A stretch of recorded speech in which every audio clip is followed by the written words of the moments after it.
Bom, então essas estruturas secundárias, elas podem então se organizar numa estrutura terciária. O que é essa estrutura terciária?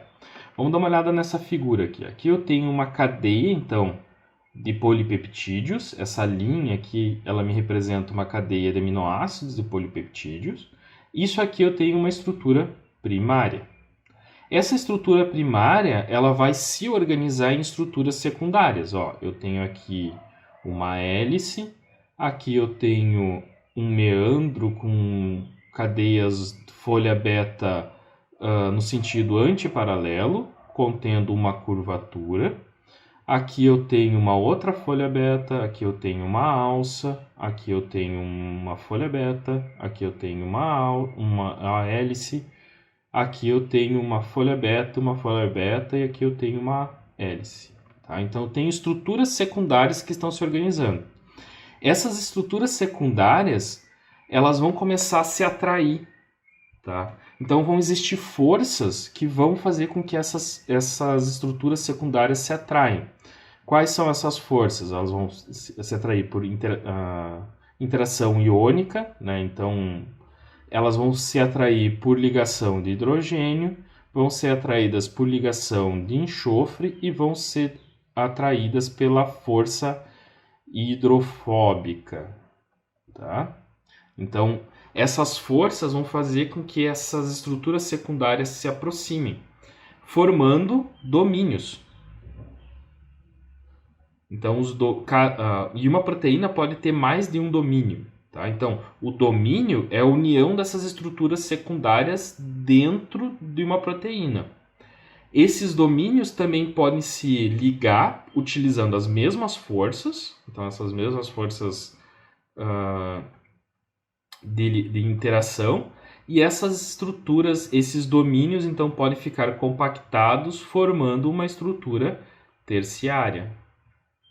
Tá bom? Então, a estrutura terciária ela é formada pela organização da estrutura primária numa estrutura secundária que vai se unir formando domínios que vão formar a estrutura terciária. Tá? Então, as características da estrutura primária que vão me definir quais vão ser os domínios e qual vai ser a estrutura terciária formada.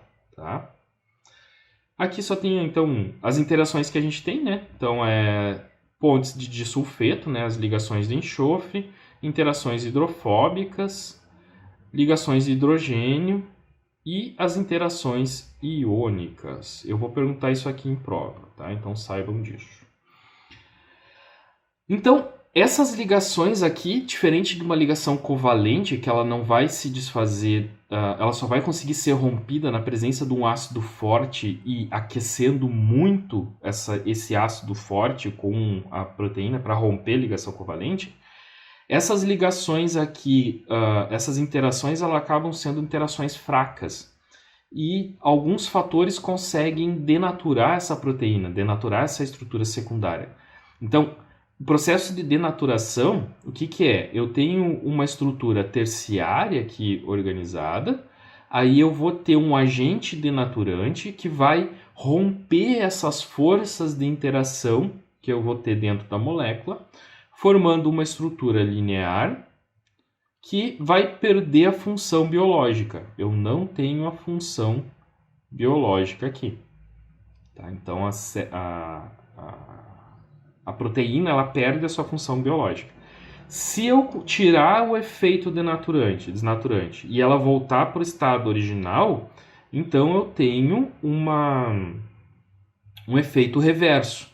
Se eu tiver uma proteína que ela não consegue voltar ao seu estado original de proteína, eu não tenho um efeito reverso. Então esse efeito ele é definitivo. Geralmente é isso que ocorre, esse é o processo mais comum. Então, se eu aquecer uma proteína, ela não vai conseguir voltar ao estado original. Tá? O que é denaturar? Então, se vocês pegarem uma gema de ovo, tá? E vocês cozinharem essa gema de ovo, a gema, quando ela... Desculpa, vocês pegarem a clara do ovo, tá? A clara do ovo, o ovo é formado por gema e é formado pela albumina, que é a clara do ovo. Se vocês aquecerem a clara do ovo, tá? a albumina presente na clara do ovo, ela vai acabar se desnaturando, tá? E formando uma estrutura branca. Nisso a gente consegue ver a desnaturação da proteína.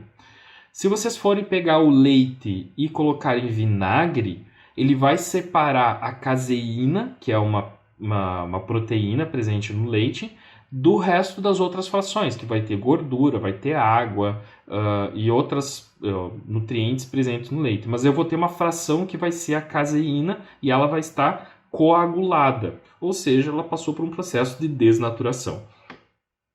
Então, essas estruturas terciárias, elas podem se organizar numa estrutura quaternária e essa estrutura quaternária aqui também ter funções biológicas. Então, algumas enzimas ou proteínas vão ter apenas uma estrutura terciária ou elas vão se reorganizar numa estrutura quaternária. Tá? Essa estrutura quaternária, o que é? É a união de diferentes estruturas terciárias.